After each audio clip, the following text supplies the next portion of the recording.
الحمد لله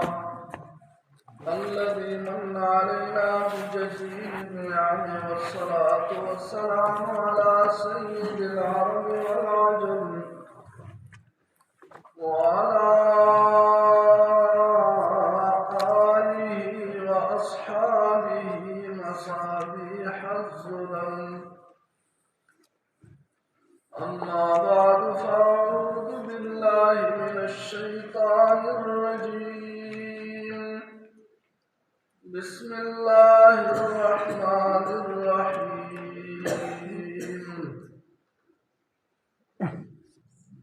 ولقد أضل منكم جبلا كثيرا أفلم تكونوا تعقلون.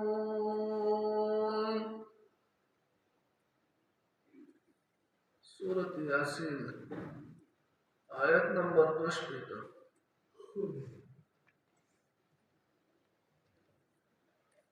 اللہ جل جلالہ و قیامت پر من اعلان کی جو مجرمان جدا شے اللہ نے منتاثر مجرمان مستف میں جدا کی بے موتار تا پیغور ورکی چتاس تمامی اللہ چلے شیطان ماو رہے زمان بندگیوں کہیں اور دے شیطان تاسو تقطع ہوا چې د نن د مخکې ډېر خلک د ګمراه کړي دي. څوک د مال په حرص کې، څوک د حکومت په لالچ کې، څوک د دنیا په بل څه شهرت په لالچ کې، څوک په تکبر کې، څوک په حسد کې نو د دین نه محرومه کړي دي. تاسو کې کوم عقل نو چې بیا دغه شیطان اورېږي. ولقد أضل يقينا گمراه کړي منکم د تاسو نه جبلا کثیرا هغه خلق ډېر افلم تکونوا تعقلون تاسو کې عقل نو اوس چې چلے اوس فریاد فائدہ نکلی. هذه جهنم التي داها جهنم دے کنتم توعدون دکم چی تاسو سرا وعد شیوا اونمان الجهنم تبزے ار جهنم تبزے اللہ رتم موسیٰ اسلوها نمزیدتا اليوم بما کنتم تکفرون وسبب د کفر تاسو چې کوم ناشکری او کفر کوم دا به نتیجه ده چې نن جهنم ته لاړ شي. الله دې موږ وساتي. اليوم نختم على افواههم من رزب من مهر ولګو د دوی په خولو باندې وتكلمنا ايديهم خبر وکړي زموږ سره لاسونه د دوی وتشهد گواهی ورکړي ارجلهم خپید دوی بما كانوا يكسبون د هغه څه چې دوی کړي. الله اول به دا کافران جهنمیان چې کوم دي دوی به انکار وکړي والله ما كنا مشرکین قسم په خدای موږ په شرک نه دی کړی موږ شرک نه دی کړی موږ مشرکان کړو موږ خو صحیح مسلمانان. الله اکبر.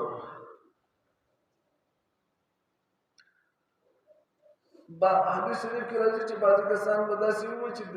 کرامو کاتبین چې دا کوم څه لیکلي دي دې نه موږ بري وو دا موږ نه دي کړي دا دوی ځان هسې لیکلي هغې نه موږ انکار وکړي زمونږ دا فرشتې ګواهي ورکړي تاسو دا ګناهونه کړي دي خطا وایي موږ نه دی کړی موږ کفر نه دی کړی موږ نافرماني نه ده کړې موږ نه دی پرېښی لمانځه نه یو موږ ښه خلک چې دا ټول شي الله جل جلاله په حکم کې اليوم نختم على افواههم د دوی په دې خولو باندې به مهر ولګي اوس به دوی خپل په اختیار خبرې نشي کولی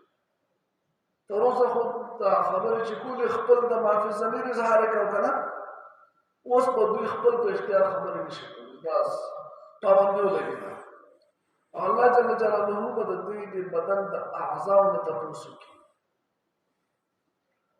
لاسونو نه به تپوس وکړي سترګو نه به تپوس وکړي غوږونو نه به تپوس وکړي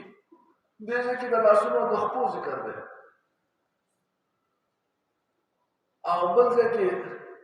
د غوږونو او د سترګو ذکر دی او د څرمنې د پټ ذکر دی بل ځای کې د ژبې ذکر دی ژبې چې دا ژبه به خبره کوي خو د خولې مهر مطلب دا دی چې د ده په اختیار باندې خبرې به نه کوي ژبه به چې هغه خبره کوي چې الله پاک ما دروغ ویل دي ما غیبت کړی دی ما چغلي کړی دی ما کنځل کړي دا لاسونه تاسو ګناه کړی دی که نه لاسونه به چغې وباسي الله پاک موږ ګناه کړی دی دا دا کار کړی غوږونو نه به تپوس وکړي هغه موږ کړی دی ګناه موږ ګانې اورېدلې موږ دروغ اورېدلې موږ غیبت اورېدلی موږ کنځل اورېدلې دي په دې باندې سترګو نه به تپوس وکړي هغه موږ فلمونه کتل دي موږ پردي تصویرونه کتل دي پردي زنانو ته موږ کتل دي دا سړی بدن د پکې نه کېږي چې دا خو زما خپل بدن دی هغه ته ما باندې ګواهي ورکړي که جهنم ته ځي نو زه حیوان نه ځم تو راسره ځي لیکن الله به په خوله مهر لګولی خپل له طرفه به خبره نه شي کولی خپونه به تپوس وکړي ګناه کړلی که نه او پلانکي غلط کار پسې کوي او د دې سره سره د نیکانو خلقو کوم چې نیکیانې کړي نو هغه د نیکۍ ګواهي به هم ورکوي دا خپل لوی عوام نه مانځه ته تللي ګواهي به ورکوي دا ځمکه به ګواهي ورکوي دا ټول سرکاري ګواهان دي دا اوس هم په موږ باندې ګواه دي څوک دعوت دپاره تللی دا ځمکه پې ګواه ده دا د یو قدم به ګواهي ورکوي چې قیامت پر ورځ الله ما دعوت ورکړی دا ژبه به وایي چې الله پاک ما دعوت ورکړی تللی چا چې اورېدلی قبول کړی د هغه غوږونه به ګواهي ورکړي الله پاک ما دعوت راکړی شوی ما قبول کړی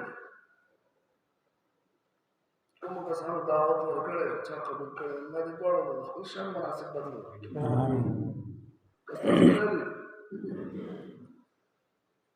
زموږ لږ حرکت د شیطان الله ماتوي خو موږ حرکت نه کوو دا که نه ده دا شمالي جهاد ده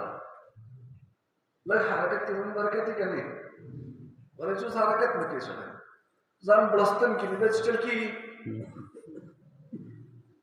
الله اکبر کبیره دوه کسان داسې دي زموږ خپل مرګ ټول څه پته لګي لګي پته تاسو ته پته لګي دوه کسان زموږ داسې دي چې هغه ماسخوتن له درس وکړو او سهار له وفات شو یو سلطان علوم استاد صاحب یو جبران مور الله دې دواړو قبرونه د نور کړی هغه چې داسې مرګ میلاو شي چې اخرنی کار قرآن واوري ووایي داسې مرګ د پسکېدوي که نه وي ستا په خیال د هغه د بخښنې لپاره به دا پوره نه وي اخرنی کار اخرنی په ورځې ټولو کې اخرنی کار پاپل خو بیا شپه ده مور خو بیا چل شپی ده پته نه وي زموږ ستاسو مرګ راشي ورځ کې ټوله ورځ په خپل لهو لعب کې تېره شي د قرآن اورېدو ته ولې پوه ساعت مونږ د الله کلام واورو د الله قرآن ته کښېنو قیامت په ورځ باندې دا یو خبره به زه درته وایم قیامت په ورځ باندې د دې قرآن نه زیات سفارشي نبي کریم صلی الله علیه وسلم فرمایي چې موږ خو ټول ګناهګار یو که نه لکه چې ګناهګار پاس کېږي هغه به سفارش پکار وي ولا که نه و د قرآن نه زیات سفارش بل هېڅوک نشي کولی تر دې پورې چې پیغمبر هم داسې سفارش نشي کولی کوم سفارش چې قرآن کوي زموږ دا خوښه نه چې قرآن زموږ سفارش وکړي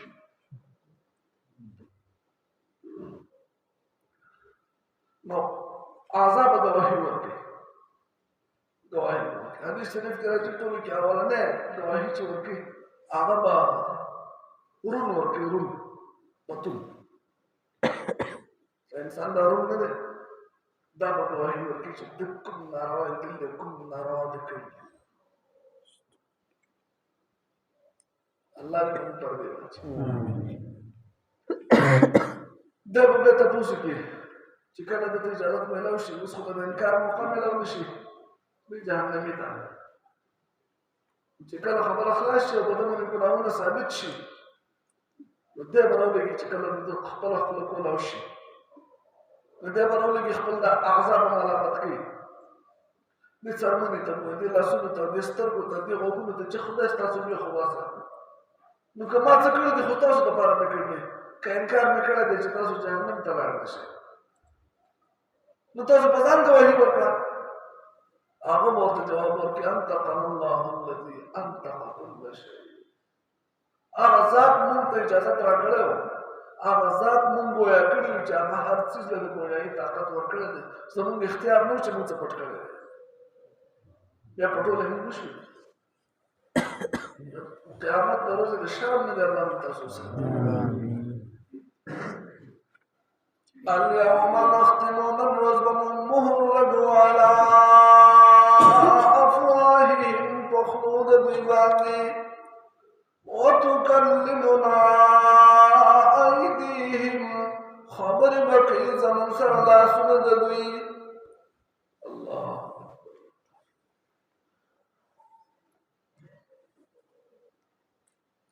وتشهد أرجلهم دواهب وركخبيد بما كانوا يكسبون باس چکڑی ولقد أضل يقينا د گمراه کړي دي منكم د تاسنا جبلا كثيرا خلق دير أفلم تكونوا تعقلون نوې تاسو چې عقل لرلې هذه جهنم التي دا هغه جهنم دی كنتم توعدون چې تاسو سره وعده شوی وه اصلوها ننو زیدیتا اليوم نن بما كنتم تكفرون بسبب د کفر ستاسو اليوم نختم